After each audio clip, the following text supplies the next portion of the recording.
This is the Decision Point with Anand and Nanduri. Anand, we had the Super Bowl. It was fantastic. Was there anything that happened in that Super Bowl that you thought was particularly interesting other than the call? We're not going to talk about the call. We're No, not we going to won't. talk about the officiating. It's 2 shows in a row I've talked about the officiating. I don't believe that they should have thrown the flag in the Super Bowl on what was a non-hold. And I also don't believe they should have even thrown the flag on the late hit out of bounds against Cincinnati, because I want the players on the field and the plays on the field to determine the outcome, not the officials and not anything that's happening out of bounds. That said, what do you think was the most interesting thing about the Super Bowl? I think, first of all, in order to set the stage for all of this, one of the things that makes Andy Reid and to an extent Eric Bieniemy brilliant is they're not afraid to steal, especially from their own coaching tree. So Dan Orlovsky did a really great breakdown Monday morning on what we call rock and roll coverage, which is basically when you see jet motion, especially near the end zone, you're out leveraged as a corner, right? Especially if you're in man to man, you're out leveraged because they're running to a spot that you're reacting, right? What rock and roll basically does is it swaps the coverage responsibility from the corner and the safety. So Darius Slay would run to the middle of the field to replace the safety, and the safety would run to the opposite side, right, to cut off the jet motion, basically ensuring that if it was a sweep, that they had leverage advantage and could tackle him in the backfield. The problem is, as soon as you delegate responsibility like that, if they cut back outside, you're fucked. And Doug Peterson did this in week 4 with Jacksonville. And the last 2 touchdowns that Kansas City had were both third downs where they ran that whip route where basically jet motion inside and then Tony runs right back out. And then the exact opposite on the opposite side where Sky Moore runs in and then runs back out. The reason that I found that so fascinating is they ran the same motion on second down both times, just to validate that the Eagles were in that rock and roll coverage and were going to switch that the way that they thought they would. And then on third down, they ran that play. So, I mean, it's really just interesting how we talk all this time about, Patrick Mahomes is a demigod. Jalen Hurts is the greatest thing we've ever seen. Like, we talk about all these quarterbacks like they are what they are, which are mega stars. But my God, how easy is your life if you're a Mahomes or if you're a Jalen Hurts or even, going back to week 4, Trevor Lawrence, when your offensive coordinator and your head coach make life that easy for you, right? I mean, we saw the effort that was put into what Philly was able to do, right? The A.J. Brown adjustment on that beautiful touchdown catch, Jalen Hurts running wild all over the place. That's players making plays, right? That's not. There were so many plays made by players. Right. The fact that the defenses played as well as they did in those conditions, they played as well as they could. Yeah, that feels But horrible. whenever you're playing on ice, right, the defenders are at a disadvantage because they're having to react and then they're sliding where the offensive player knows where they're going. And if you're literally playing on the slipperiest surface in Super Bowl history since the Ice Bowl, you're going to be at a huge disadvantage. But even though you had 2 defenses playing at the top of the sport, the total went over 70. And the only way that's possible is when you have big-time playmakers making big-time plays in big-time moments. And we had that over and over and over again. In fact, the 2 first drives of the Super Bowl were the 2 most exciting, best executed first drives in any Super Bowl I remember. Yeah. Historically, the Super Bowl starts slow, Yes. right? You're feeling out punches, and they didn't hold shit. I couldn't believe it. Yeah, I was like, mean, these guys are starting off hot. Yeah, they swung out. And you loved it. That's one of the things that I loved so much about this Super Bowl as opposed to Super Bowls past, right? Forever it felt like, okay, it's a waiting game. We want to make this a third quarter game. We want to make this a fourth quarter game. And Philly especially came out and said, nah, fuck that. We want it now. Man, it blew my hair back. I was like, it was oh, this awesome. is going to be good. Oh, that first half was incredible. Not that the second half wasn't, but that first half was unreal. Yeah. Adjustments made at halftime by There you Kansas go. City made the difference. Yeah, it helps when you have a guy like 15. He's just there are no words. I think Jalen Hurts tightened up. I think when the ball flew out behind him, out of his Yeah. hand, I think that was a sign that he did tighten up. Right? He was a tennis player with looking at match point. He was a golfer staring down a tournament winning putt, and you get tight in certain moments. Maybe the first time he's ever really felt that particular moment on him, and it's why so many teams can get to the Super Bowl. They can make a run in really their first thrust, but they rarely ever take it all the way to a win. Yeah. Right? And The Patriots did it against the Rams. There's a handful of occasions where a team has actually made a run for the first time and actually held a Lombardi trophy when it was all said and done. yep. Typically, it takes a year to make your first thrust, and then you get acclimated to the whole experience, and then the following year you're really, really, really ready.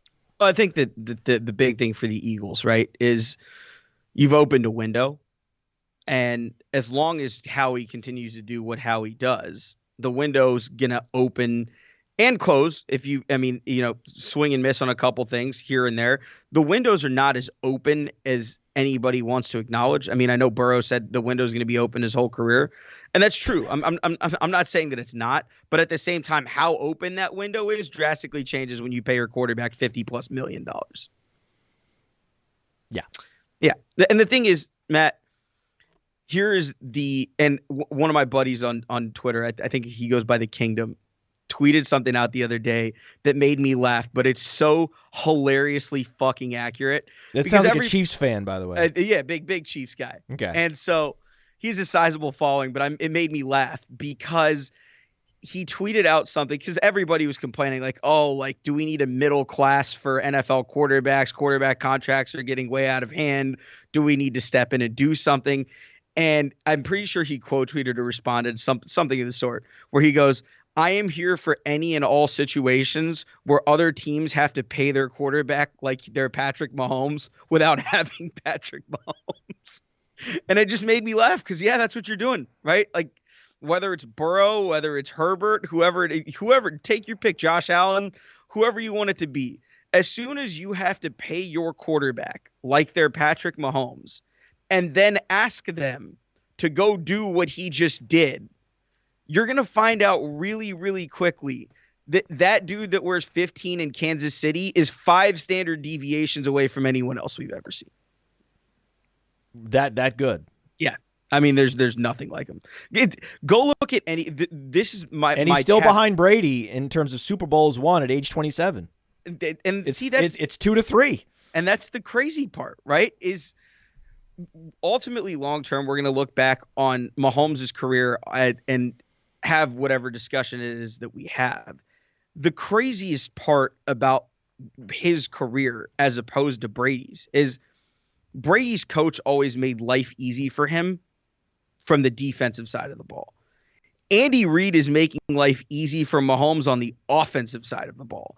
And then when they get into desperation mode and he's flinging, like, if you really want to see how good a quarterback Patrick Mahomes is, go back and watch the Super Bowl that they got decimated in against Tampa Bay and look at how many footballs hit receivers in the hands and in the face mask.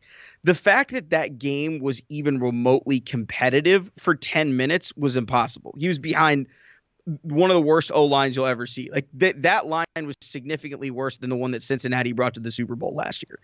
And the fact that that game was ever even competitive for 5 minutes was entirely him. Like, it's hard to look at a stat sheet and understand how good someone's been. That being said, there is the Mahomes method, which, contrary used to be called the Sam Darnold method for bad stats. This is the Mahomes method for good stats. If you look at a stat and Mahomes is in the far right corner, has the biggest bar, whatever it is, probably a pretty reasonable stat. Because, I mean, you're looking at this is a career that we probably will never see again. Like, it was hard to accept. Jesus Brady's. Christ, can you stop? No. Because what we're seeing is crazy. Matt, you're talking about a $50 million quarterback that just won a Super Bowl. That does not happen ever. We've talked about it. It doesn't happen.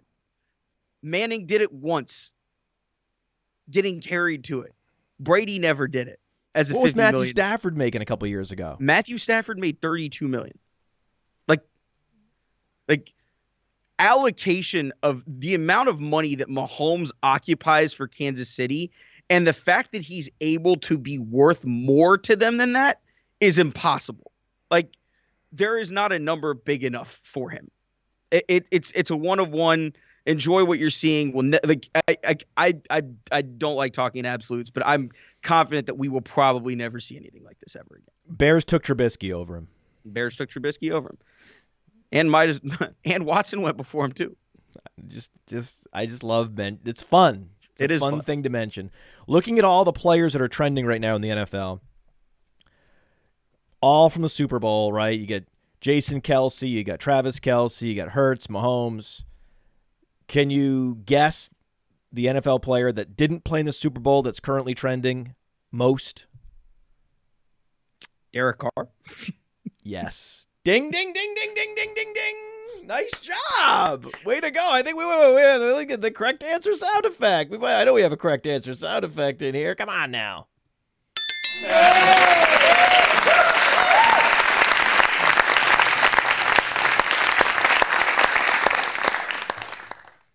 There it is. So, what is your speculation on the landing position for Derek Carr? It feels very New Orleans. I don't think that's necessarily a good thing, by the way. Like this is the example of what happens when you lose a Hall of Fame coach, you lose a Hall of Fame quarterback, and the roster is still relatively competitive, but you don't have the guys that win you those close games anymore. Like Breeze and Peyton probably won them 3 to 4 games a year that they had no business winning between the two of them, one or the other. And the problem is now that turns you from a 10-6 team or 10-7 team to a 6-11 team. And the problem is bringing in Derek Carr does not change that. That doesn't move the needle enough in New Orleans. It helps Chris Olave in fantasy. I was going to say, for fantasy football, it's a great thing. But in real life, like, you're paying 35. Well, I wouldn't say. Well, hold on. You with these superlatives, Jesus, could you? Wow, you really woke up on the hyperbole side of the bed today. I did. Wow, Nitro Cold was number 2. Mahomes 1 of 1 for all time. Yeah, Derek Carr is great. No, Jesus I said great for Christ. I said great for their pass catchers. I don't think he's a great. I don't even think that's true. Derek Carr's just fine. He's an upgrade over Andy Dalton, that's for sure. Yeah, though Andy Dalton did have a top 5 fantasy season in fantasy points per game once upon a time. Derek Carr's never done that. But Derek Carr would be a nice upgrade for Chris Olave. Basically, it helps one guy. There's one guy. Well, no, there's Chris Olave himself plus all the dynasty leaguers that have Chris Olave. That's pretty much it. In terms of wins and losses, yeah, it feels like a very New Orleans move where they're trying to galvanize the fan base again and be like, hey, we brought in this new shiny toy. The thing about is he that shiny? No. He seems really dull. The problem, okay, this is the quarterback conundrum if you're a GM. So this is, I mean, we've got to stop treating GM jobs like they're head coaching jobs. And in fans' eyes, to an extent, they're the same, right? They're year-to-year jobs, but they're really not. A general manager's job is over a window, and it's really a 4 to 5 year window that we've tried to shorten to a 2 to 3 year window. And the thing is, you have no idea what some of these especially late round draft picks are going to turn into until year 2, 3, 4, right? Like, it's clear now that certain draft picks are misses that were high draft picks. They're not clear on draft day, right? Like, you can't look at someone year 1 and be like, oh, they are a finished product. This is exactly what you're going to get. I think that's the biggest problem, kind of adjusting our scope for head coach versus general manager. Your head coach is a year-to-year job. A general manager is essentially over a period of time. And I think that's the tough part for New Orleans, right? Like Mickey Loomis pushed the can out forever, kicked the can down the road forever. And they have to pay that tax now. The question becomes, can Derek Carr be the answer? I don't think so. I don't. And that middle class of quarterbacks is a really tough pill to swallow when you have to pay him $35 million. If you have, like, the thing is, if you have a Derek Carr on a rookie contract, perfectly fine. Not an issue.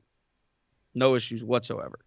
If you have to pay Derek Carr $35-40 million to go toe-to-toe with Mahomes and Herbert and, like the dogs in the AFC, good luck. I mean, it's a tall order to begin with. It's an even taller order when you're trying to pay him like he's one of those guys, and he's very clearly not. So the question then is, are you willing to start over? Are you willing to say, okay, no, I'm not paying this guy, $40 million, even though we know he's capable of leading a franchise, even though we know he's an all-right quarterback. Yeah, I mean, how much time did the Raiders waste with Derek Carr just sitting there? He's a new tarnished toy. There you go. Great word. Oh, there it is. Great word. Yes. He's super tarnished. Yeah, it's like when you're a kid and you find a toy in the attic and you're trying to make it work or whatever, it's just not quite. It used to be fun and shiny, cool, back when your dad played with it, but now it's like, you know what? I don't know. This is an antique. Maybe this is worth some money, but kids aren't gonna. Matt, you're paying $500. You're paying retail price for a PlayStation 5 and getting a PlayStation 3. That's it. It's like, the graphics just aren't quite. Yeah. Yeah, it's just not the controller. It's just the responsive. It's just not. Yes, thank you. That's what it's it not is. Great. So New Orleans. I think it's New Orleans. So then, what direction are the Jets going to go? I based on every report we can find, they seem to be all in on Rodgers, which is we found this out last year, right? If plan A is Aaron Rodgers, congratulations, Denver Broncos, right? And it doesn't work out, your pivot plan cannot be Mike White. Like, I don't know what they do, right? Like, they're not going to lure Brady out of retirement. He's never going to put on a fucking Jets jersey. Like, what do you do? Pop quiz, hot shot. Do you know how many 20 fantasy point games Aaron Rodgers had last year? 0. Fucking 0. 0. This is what a washed player looks like. And I think it makes more sense for the Jets. It makes much more real football sense than it does for any kind of fantasy value. Like, Rodgers as a QB1 those days are over. Deep ball completion percentage outside the top 15. Pressured completion percentage outside the top 15. Can you imagine saying these things about Aaron Rodgers? Like, literally before last year, back-to-back league MVP. Like, yeah, his money throws were outside the top 10 for the first time I can remember. It's just a 39-year-old quarterback who doesn't have his own health and nutrition company. Yeah. It's not Brady. No one is. That's it. That's all it is. Why would they do? There's just not a great There are no great options. Matt, that's it. There's no middle class. What do you got? God. I mean, literally any quarterback in the league is an upgrade over the worst quarterback in the NFL, Zach Wilson, including Joe Flacco, including Mike White. But those are also bottom of the barrel. You know who's going to be a free agent? Case Keenum. If they end up with Case Keenum, that would technically be an upgrade. You know what's going to happen, Matt. We've seen this a million fucking times. You know what's going to happen. You've already seen it. Pull out the crystal ball. It's Jimmy fucking Garoppolo. We all know it's Jimmy Garoppolo. We all, yeah. What about Tannehill? I mean, it What if depends on what the Tannehill Titans go? do. If Tannehill would be an upgrade. Tannehill would be a significant upgrade. I think Tannehill should be their target. Why would there's no difference between Tannehill and Aaron Rodgers at this point in their respective careers? You might as well go Tannehill. Tannehill would cost less, be easier to acquire.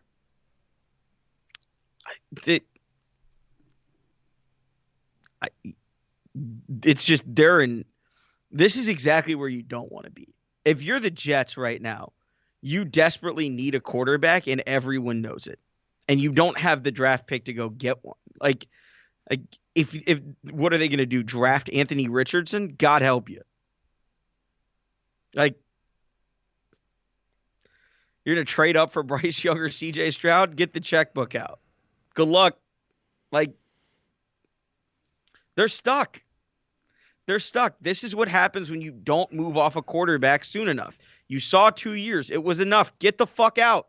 Get out. That's so true. This is what happens when you can consistently commit yourself to, but he's getting better. Yeah, who gives a shit? They all get better. You know who would be a better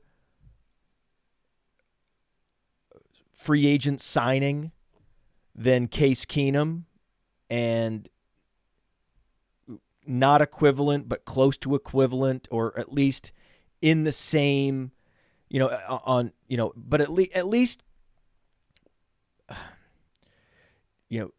not in the same tier, but in the next tier down, just one tier down from Ryan Tannehill, Gardner Minshew. Here's an interesting thought experiment for you. As of right now, this very second, there is another quarterback in New York that is technically a free agent. Daniel Jones. You think Daniel Jones is leaving the Giants? Didn't he earn basically a Ryan Tannehill level contract? God, with New York, the highest bidder, man. Like I said, it's more important to be free than to be great. Because if you're a free agent, you can go to the highest bidder. You can do whatever the fuck you want. It's more important to be free than to be great. Because if you're great, they control you for 7 years. Good luck. Like, you think it's worth the money? What do you think the contract that Daniel Jones is going to command? My guess is it's probably $30 million a year ish, with guarantees into year 2, but that's about it. And if you're running the Jets franchise, you think that's a good investment? You think that's wise? No. Fuck no. I'm saying it would be better.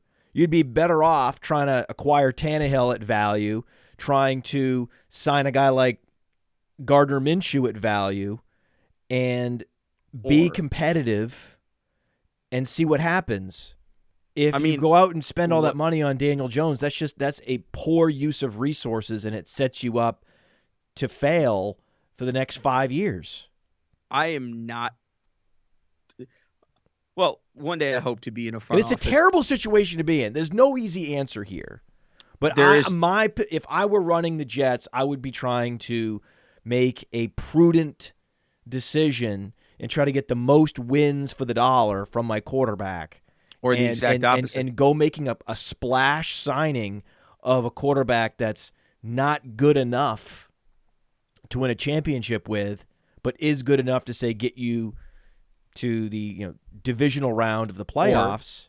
That's not the way to go. You don't want to be the Tennessee Titans. Or do you go the exact opposite route? You call Seattle, grab Drew Lock, probably lose a couple more games than you should, and go get yourself Caleb Williams, Drake May, one or the other, in 2024. No, because the thing is, what I'm saying is, if you went out and signed a Gardner Minshew, then you could then have the option of drafting a quarterback the following year, signing a quarterback the following year. If the class is better, it most likely will be better. So Yeah. that gives you flexibility, whereas if you go and lock in a Daniel Jones, your flexibility for 2024 and 2025 has been vaporized. And that's And the that fucking flexibility is very valuable. The flexibility is valuable because of what you saw the Cardinals do when they moved off of Rosen immediately. Like it's like we've said, having the number 1 overall pick, having a top 5 pick in different years has drastically different value. Of course, number 1 this year is great. I would be doing, and I hope this clip, I hope I make it to a front office one day and this clip gets replayed forever because I don't care. I would openly be tanking for Caleb Williams. Openly. I don't give a shit. The Jets are too good to tank. No, the I'm not saying team is too talented. They can't tank. I'm not talking about the Jets. I'm saying anybody that is in that I don't know what to do with my quarterback, I'm openly tanking for Caleb Williams. Well, yes. Open. I don't even give a we shit. agree on that. That's I mean, assuming you're at a talent deficit and you're tanking is Matt, an option. But but you agree Matt, it's not for the Jets. Matt, you forget, and we can go back to this over and over again. They won a goddamn meaningless motherfucking game 3 years ago, and it's the reason they don't have Trevor Lawrence. I forgot about that. Trevor Lawrence should be a New York Jet. Do you think that San Francisco would listen to people trying to trade for Trey Lance? I don't think they would listen to Trey Lance, but I think they would listen to Purdy. They have too much invested in Lance at this point. And like you can't trade 3 first-rounders for a guy, get basically 3.5 starts out of him, and then, kick him to the curb. I don't believe that they can do that. I just got Trey Lance at the 14-15 turn in best ball. Oh, because of that particular logic. Whoa. It's not going to be Purdy, man. It can't be. I mean, it might be if Trey Lance gets injured again, then it'll be Purdy. But I don't think Purdy winning the job in training camp is possible. No, it's not a reasonable scenario. It's not reasonable. It's not. No. I can't see it. I'm closing my eyes. Can I admit? No, I can't imagine it. Can't. No, this is not Russell Wilson taking Matt Flynn's job before the season. It's not. That's not what we're doing here. And the thing is, as good as Purdy was, they made his life so easy. They did. And I mean, Garoppolo's life in San Francisco has been so easy. And we saw. And did Garoppolo not that good? The ill-advised throws and the hospital balls that he would throw, getting Kittle injured and others. It was just Matt, like embarrassing, given the weaponry and given how we talked about this easy preseason. they make the sport for that quarterback. We talked about this in the preseason, and we were discussing whether or not we thought Trey Lance could do something for Brandon Ayuk that Garoppolo couldn't. Do you understand how fucking bad you have to be to make Brandon Ayuk look that incompetent last year? Like, come on, dude. Like, come on, dude. The Garoppolo side of this is like, I don't think he's the worst quarterback in the league by a wide stretch, but among the starters, if you're paying him $30+ million, you're not getting you're not getting anything for your money. So do you think the Jets end up with Garoppolo, or if you had to pick a place for Garoppolo to land? I'm not. It's not. Where would it be? Who is the leader in the Jets. clubhouse to get Garoppolo as if that's an achievement? I think it's the Jets. I think it's the Jets. Oh, There's God. the Robert Saleh connection. Yeah, it's. And the thing is, it is an upgrade. Well, if you're replacing nothing, then that makes you something. Who do you think's better, Jimmy Garoppolo or Gardner Minshew? Depends how much I'm paying him. For the money, give me Gardner. I money or not, I think in a vacuum, I prefer Gardner Minshew. Really? It's Jimmy Garoppolo. What are we talking? We've never seen Jimmy Garoppolo on a bad team. Imagine how bad he'll look on a bad team. Yeah. Now, It's time for a new segment. Top team breakdowns, breaking down the contracts for the top teams that are going to be Super Bowl contenders in 2023 after this. Now, we talked about Kenny Gainwell at length at the Top 10 Takeaways show. We've talked about him on this show, and we are sponsored by Prediction Strike. It is the platform that treats players like stocks, and you can invest in them, and they go up and they go down. Kenny Gainwell is the one player that's made a significant move who was playing in the Super Bowl. It's not like Patrick Mahomes improved his value. His valuation was already near the top of the sport. Kelsey, top of the sport, top of the position at the top of the sport. Kenny Gainwell was the big mover on Prediction Strike from all of the skill position players in the Super Bowl throughout the playoffs, starting from the divisional round through the Super Bowl. In the last month on Prediction Strike, Kenny Gainwell's stock has risen 87%.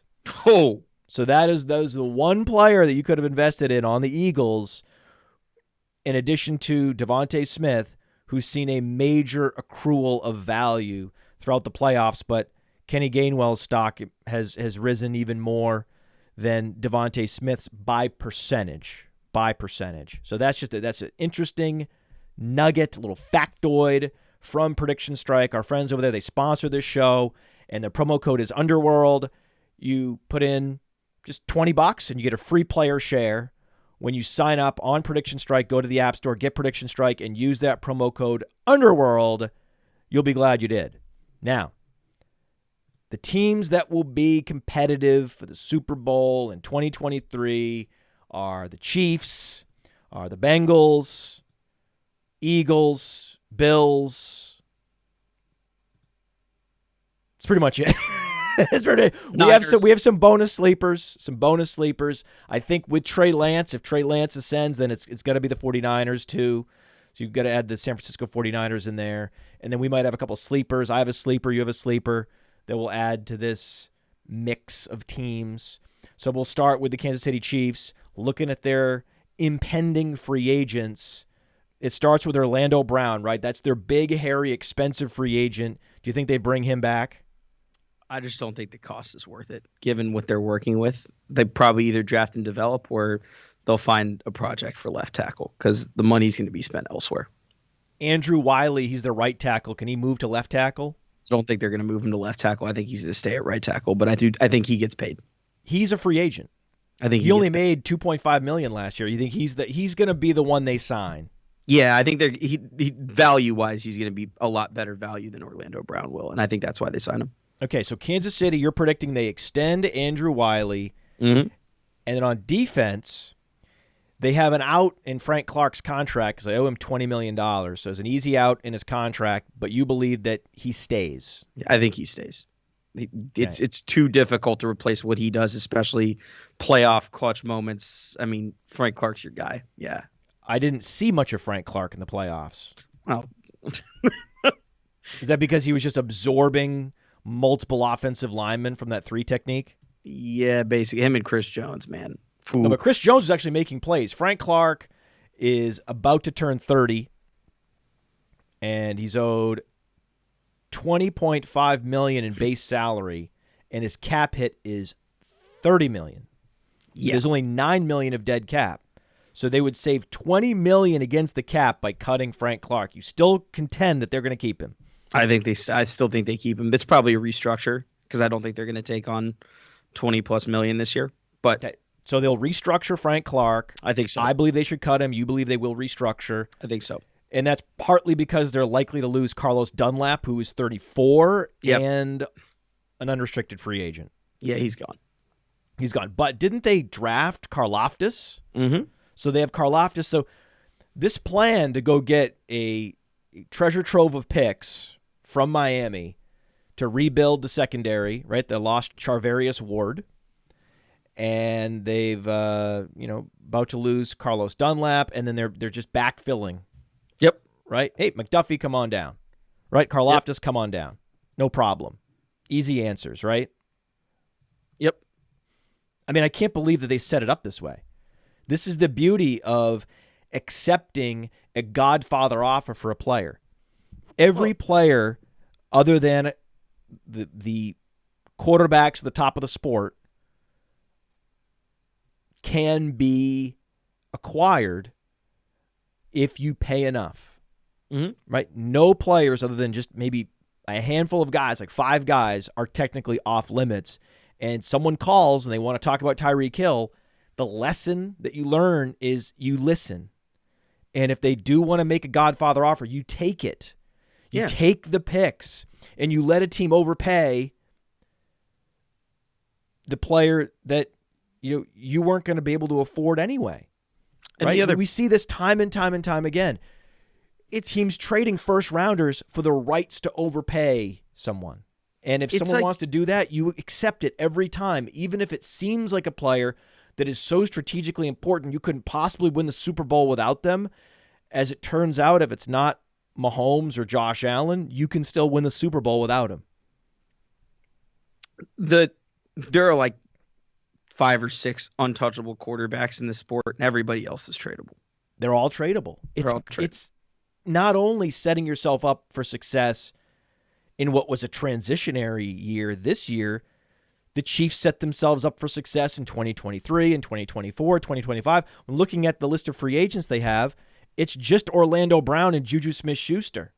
And the thing is, there's no discussion anymore about whether Mahomes can carry a parts bin of receivers and Travis Kelce to a Super Bowl because he's done it now. Yeah. Like, there is no question. There's no, we think he can. He might be able to. No, he did it. So. Yeah, he did it. And it's Brown, Smith-Schuster, and Wiley. And you have 3 guys that you want to re-sign. Smith-Schuster's not going to be expensive because he's a one-dimensional slot receiver. Those players do not command big significant salaries in free agency, so they can easily re-sign Juju Smith-Schuster at value. And then they're going to have to decide between Wiley and Brown. We've decided they're likely going to go and extend Wiley and let Brown walk. They're going to save $16.6 million by letting Orlando Brown walk, but a lot of that money is just going to shift over to Wiley. But then they're going to save, $1.5 million, losing Ronald Jones, losing Michael Burton, losing Mecole Hardman, Jerick McKinnon. There's a lot of $1.2, $1.5, $1.8 million salaries that they're going to stack up with Justin Watson. You go down the board of all these players making $1 million+ that they're likely going to lose, and they're going to have a allocation of funds to afford maybe another key piece. Matt, how did the Kansas City Chiefs replace Tyreek Hill? Because they had to. And it wasn't with Valdez-Scantling, and it wasn't with Juju Smith-Schuster. How'd they replace him? They went and got Pat Mahomes a fucking offensive line.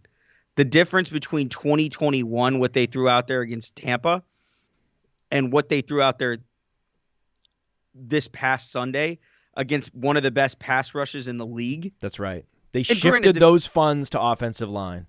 And the thing is, there are a group of quarterbacks that you can say the pass catchers don't matter for, right? You need a number one. That's going to be true no matter who you are. The Bills have a 1. The Bengals have 2 1s. The Chiefs have a 1. He just happens to play tight end. If your quarterback is in that class, which there are, like we said, maybe 5 or 6 of them, your offensive line can save your quarterback the extra half second to throw to whoever the fuck it is. What do we always talk about on the show? We always talk about this on the show, that offensive line needs to be a priority. That's your priority. When you're building a franchise, when you're sitting there at pick 6 and you're the Miami Dolphins and you're choosing between Penei Sewell and Jalen Waddle, the decision should be easy. Mm-hmm. The only thing is, if you have a superstar quarterback and you're looking for that one true one and they're there, sure, by all means. Jalen Waddle was never going to be that. Sorry. Jalen Waddle, it's so smart. It's so smart. Jalen Waddle, hey, we're going to take this money, and instead of going out and spending it on a lesser Tyreek Hill, We said, no, we're going to reallocate this to the offensive line. Yeah. And look at the results. It is Marquez Valdez-Scantling, Juju Smith-Schuster, an assortment of tight ends behind Kelsey no one's ever heard of, Jerick McKinnon. Isaiah Pacheco came out like he shot out of a cannon. The man just runs violent. You love to see it. But also, again, the offensive line is the difference, right? We've been preaching this forever. Running backs are replaceable if you do what you should do along your offensive line. The reason Saquon Barkley was valuable to the New York Giants, their line fucking sucked. No wonder no one else could do what he could do. Build the line, and I promise you a fifth-round running back will come in this year and give you 80% of Saquon Barkley. What are we doing here? That Orlando Brown signing was so huge. Oh, yeah. Yeah, and the thing is now they're not going to pay him $20 million because they're too smart to do that. They're just going to draft one in round one, even if they have to move up to get him. They did it fucking 2 years ago with Creed Humphrey. I'm still mad at the Rams about that. They're going to run this back. Yeah, dude. They're poised to run this back. And the thing is, they got over the boogeyman. Buffalo's got to be fucking terrified of them because they can't beat them when it matters. They got over the Cincinnati boogeyman. Like, the Eagles are a better roster, top to bottom, by a significant margin. And I'm not saying the field conditions didn't play into it a bit because the pass rushers couldn't get going, whatever. But both teams had to play on that field, right? That's an argument for a different day about how god-awful that fucking field was. So they won. You mentioned the Bills. I did. They're in a situation where Jordan Poyer, Jordan Phillips, Tyler Matakevich, and Tremaine Edwards are all free agents. So they're going to lose some defenders. Yep. They can't afford them all. Nature of the business. And they're going to have to backfill those defenders from the NFL draft, and they've been successfully doing that for years. Mm-hmm. So I think that they're going to do a lot of the same types of moves from the same playbook as the Kansas City Chiefs. And then, like the Chiefs, they have a key offensive lineman who's about to hit free agency, but Roger Saffold's about to be 35 years old. Yeah. And the thing is, like, mid to late 30s offensive lineman. Yeah, Saffold's a really good player. No question in my mind he could still do it. Most of those defenders, by the way, were in their 30s anyway, so you let all these defenders go. You backfill them from the draft. You take the money that you're saving on Saffold, and that's going to be coming from losing a couple of these defenders. And do you believe that they should follow the same playbook, as I mentioned, and then use that money to go sign, who knows, Orlando Brown maybe? Yeah. So the Bills method and the Chiefs method are going to be a little bit different only because Andy Reid, offensive coach, Sean McDermott, defensive coach. I think they should take the approach that the Pats did under Belichick and Brady, where it's, hey, we have our quarterback. We'll surround him with weapons. We'll pay for an offensive line. But we're just going to draft defenders and churn through them because our coach is good enough to know if these defenders can play early on or not. We'll let someone else overpay them in free agency, and then eventually we'll get some of our guys back on that second, third contract. Because now Buffalo, as funny as it is to say, Buffalo is a destination that people want to play because you're going to play, in divisional rounds. You're going to potentially play in AFC Championship games. I think their method is going to be a little bit different than what Kansas City does because they do desperately need it too, Matt. Like that's where the divergence between Allen and Mahomes exists. Juju Smith-Schuster is not changing life in Buffalo, but Gabe Davis is not either. So get my guy a 2, get him some help, go draft somebody, continue to invest in the O-line, and then draft defenders. Cause the offense is basically built. They need a 2, and that's about it. All right. So the Bills should invest in defense, other than maybe a second-round wide receiver. Yep. And use that money to go steal Orlando Brown from the Chiefs. Yeah. Okay, yeah. So the Bengals, they're the next team, right, in the AFC. Yes, they are. Chiefs, Bills, Bengals, Chiefs, Bills. They also have free agent defenders, 2 of their safeties, Bell and Bates, plus Eli Apple, all Mm-hmm. free agents. And between those players, you're looking at more than $20 million. So they need to also extend T. Higgins. So So what are they going to do? They have to make this choice. And I was talking to Scott Connor, who's plugged in Cincinnati. He believes that they're going to mix and match and play the field with their defense, right? mm-hmm. Try to put something together using, duct tape and super glue. Yeah. And re-sign and extend T. Higgins. That's the speculation from Scott Connor. Do you believe that that's the direction they're going to go? I do. Or are you hearing these rumors that Higgins is on the move and you're taking those to heart? So basically, the speculation around Higgins is because of his agent. And yes, they have had issues in Cincinnati working out deals with this particular agent before. That being said, I don't think they're letting T. Higgins walk for any amount of money. Von Bell, of the guys that you mentioned, Von Bell is the one that I think will be back. And I think they're going to start Daxton Hill. So I think that means Bates moves on. They're going to let Eli... didn't Bates poison the well, though, holding out until... Yeah. I mean, he was a mercenary this year. The start of week 1. Yeah, he was a franchise tag. That was a mercenary contract, franchise tag for a year. But, there's only so much that you can do as the Bengals at this moment to avoid, quote unquote, going all in. Like, you have 2 years. This is it. Allen's getting paid a fuck ton of money. Mahomes is getting paid a fuck ton of money. Herbert's about to be paid a fuck ton of money. Burrow, same situation. There's just not a lot of money coming off the books to improve the team.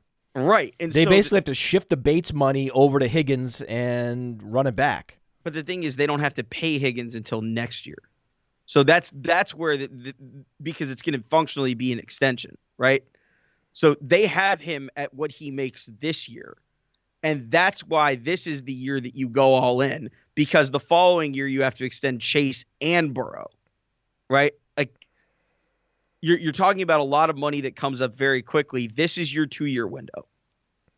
Everything you got, it does not matter what you have to overpaying in this window just for these 2 years is okay as long as you understand what you're doing.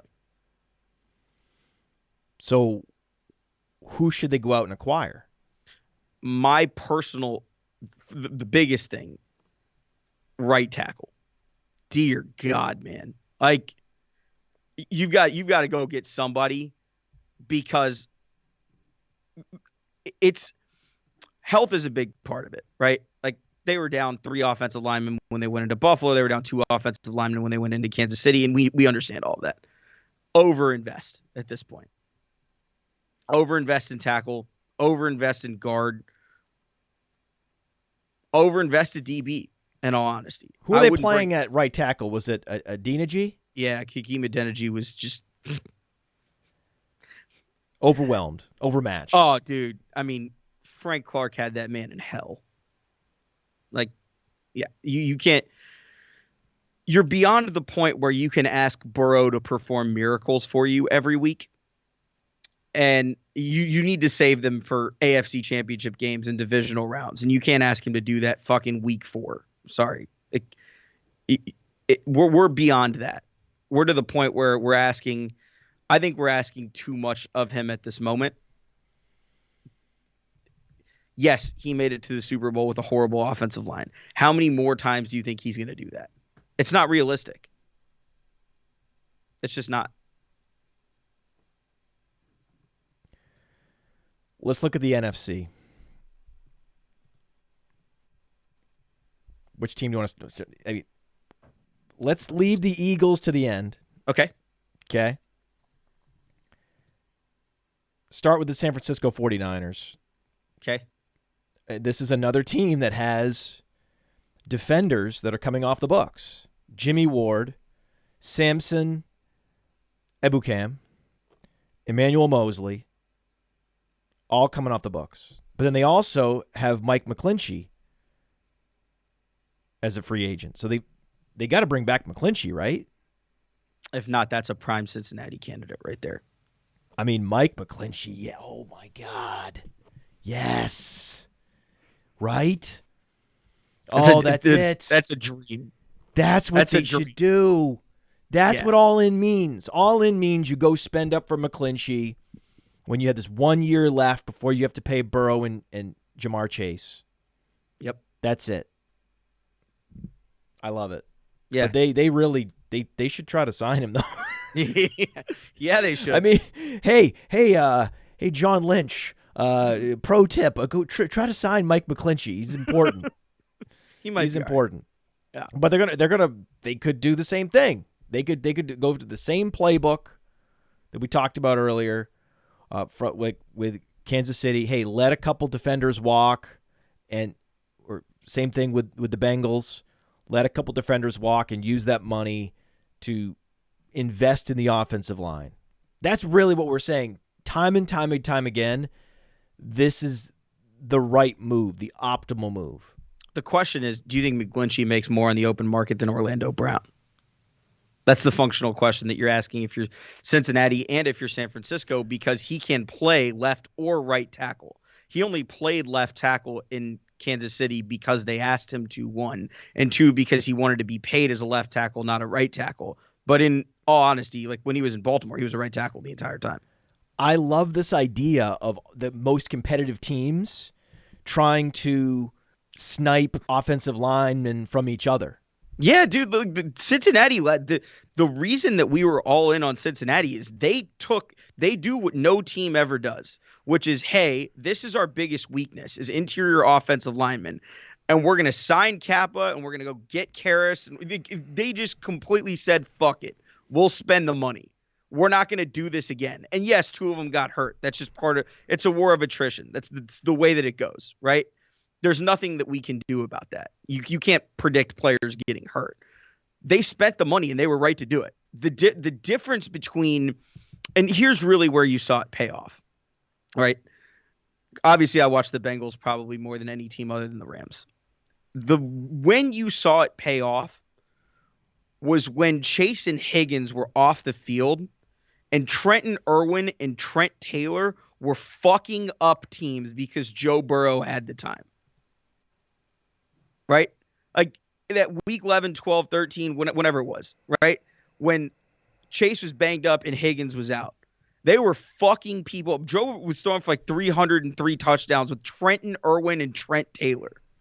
That's where you saw the value in them investing in offensive line. And then you get Chase and Higgins back, and God bless them, we really didn't get to see the whole team fully gel together other than brief moment at the end of the season, which is unfortunate, end of the regular season, because in the playoffs, they had too many O-linemen hurt.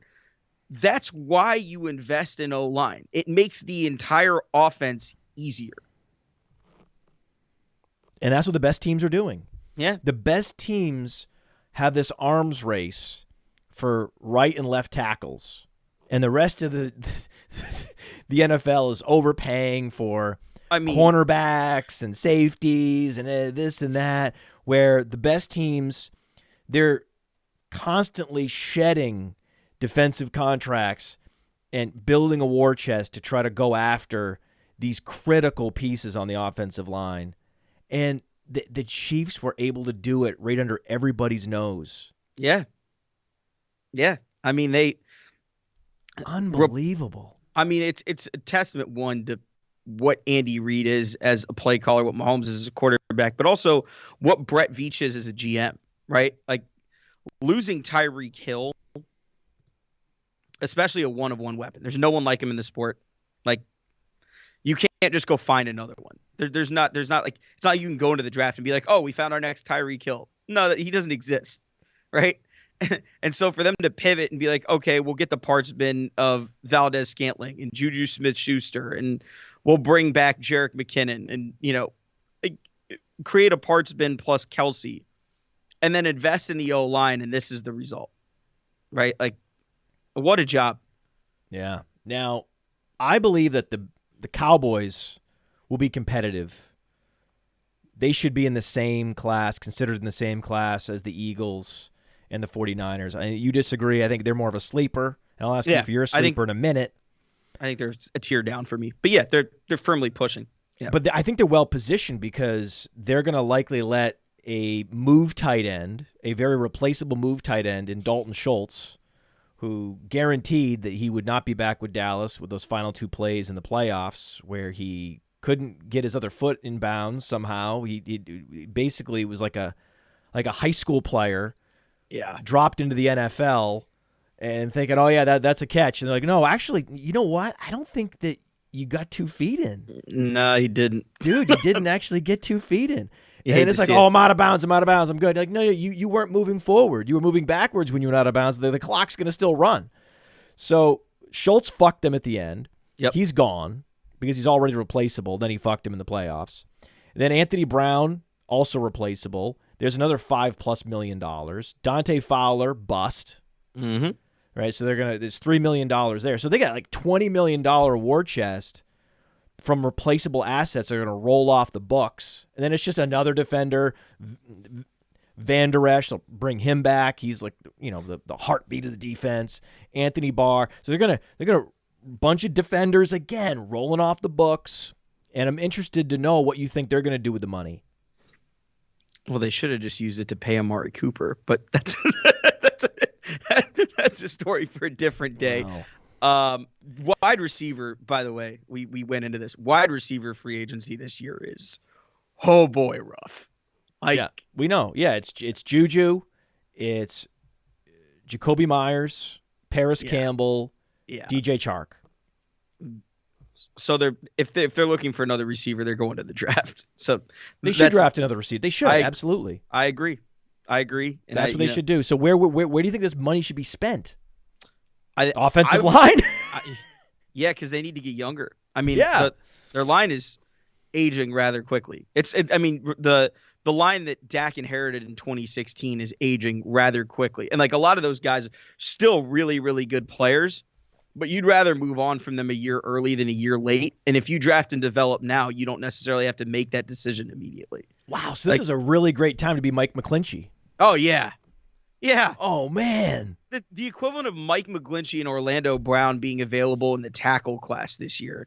It would be like if we dropped Devontae Smith into the wide receiver pool for this year. Like somebody's going to massively overpay because they're available. Oh, man. That's cool. Yeah, it's fun. And like, it's great that they're getting paid because they deserve to be paid. They do. Yeah. Yeah. It's wow. Yeah. And then Orlando Brown, that would be like dropping like DK Metcalf. Yeah. It's crazy. Yeah. Yeah. The fact that they're available is absurd. Yeah. Now, do you have a sleeper team that we need to be monitoring their contracts heading into 2023? The team that I am looking at to make that jump is the Jags. And the reason is because, one, Doug Peterson, Super Bowl winning coach, we know he can do it. Trevor Lawrence, generational quarterback, we know he can do it. They took a quarter step further this year than I thought they'd make it. And they're really poised next year because everybody, it's easy to forget until obviously the news broke yesterday that he's applied for reinstatement. Calvin Ridley is going to be part of this team. Yeah. And the draft compensation required to acquire him is nowhere near what it should be for whatever 26, 27-year-old alpha number one receiver. Savvy move. And they knew because they knew we're not competing in 2022 really. It's not like they were going to make a Super Bowl run. But the fact that they get to add Calvin Ridley, right, to Christian Kirk, Zay Jones, Evan Ingram, the fact that they get ETN back, the fact that, they're going to spend, again, another team probably going to upgrade some offensive linemen. They're going to have money, too, because just replaceable skill position players, Evan Ingram, Marvin Jones, Dan Arnold makes $3 million. Chris Manhertz makes over $3 million. They'll have more than $20 million available just from fully replaceable offensive assets rolling off the books. That's a great place to be. And that's the thing, right? Go get a center, go get a guard, go get a tackle, it's your world, right? Like they did this properly. They're the ones that are going to jump in and get Orlando Brown. That's what's going to happen. Watch Oh, what happens. but now Watch what. we need to talk about the team that is best positioned in free agency to upgrade their team.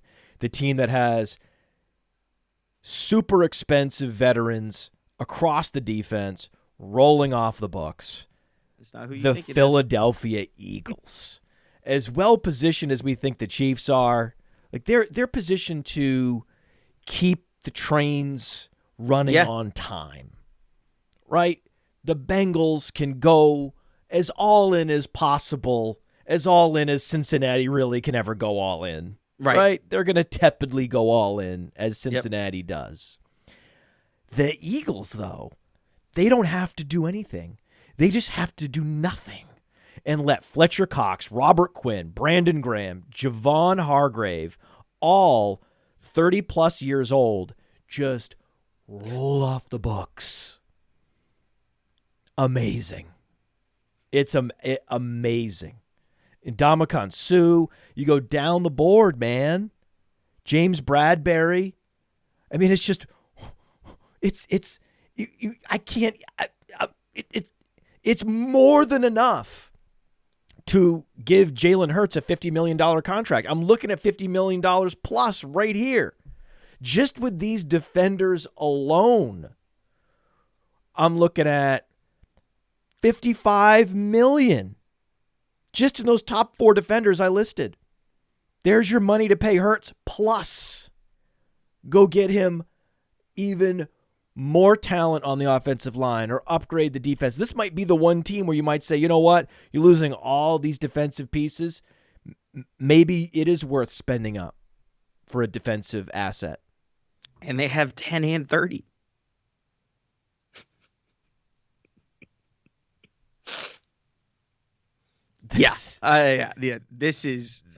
This team has been built exquisitely. Yeah, this is the best GM job that we've seen in a significant period of time. Because Jalen Hurts is not Patrick Mahomes, and they've surrounded him with the talent that has allowed him to go blow for blow with him in a Super Bowl. And that, I mean, we can't draft receiver well. All right, we'll take the surest thing ever. We'll take the Heisman Trophy winner, and then we'll go trade for A.J. Brown. Well, then we'll flip another first-round pick that New Orleans wants to give up for God knows what fucking reason. And now we have 10 and 30 in a year that we really need nothing. They have 2 first-rounders, Anand. They don't need anything. Go look at that roster. What do they need? I know. They're losing all these defenders, and they're going to be able to backfill them because they already drafted Jordan Davis. Yeah. They're going to draft a bunch more defenders. I'm willing to bet. Yep. 10 and 30 are 2 big-time playmakers on defense. Defense, yeah. Yeah, and they can use whatever money they have left over after paying Jalen Hurts on an offensive lineman. Yep. And then just go right back to the draft. Because what you want are young, explosive playmakers on defense. Yeah, and I mean that they're going to have to replace both coordinators at the same time. It's pretty easy to call offense and defense when you have this fucking roster. It's insane. Yeah.